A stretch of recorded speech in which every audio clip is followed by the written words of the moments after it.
Having trouble verifying your Pixlr account? Maybe the verification email never arrives, the verification link doesn't work, or your account remains unverified even after clicking the link. In this tutorial, I'll show you how to fix Pixlr account verification problems in 2026. So let's get started. First, check your spam, junk, promotions, or updates folders. Verification emails can sometimes be filtered automatically and never appear in your main inbox. Sometimes verification emails are delayed due to email provider traffic. Wait a few minutes and refresh your inbox before requesting another verification email. If the email never arrives, use Pixlr's Resend Verification option. A fresh verification link may solve the problem. Make sure you registered with the correct email address. Even a small typo during sign-up can prevent verification emails from reaching you.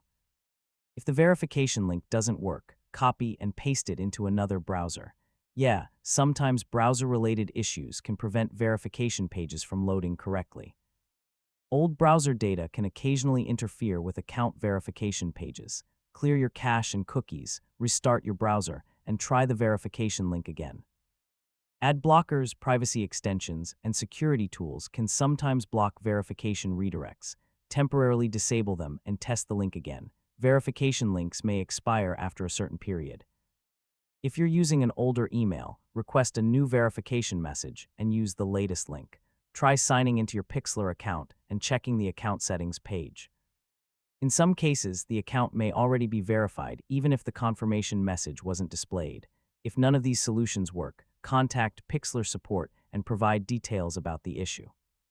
I mean, they can manually investigate account-specific verification problems, and that's how to fix Pixlr account verification problems in 2026.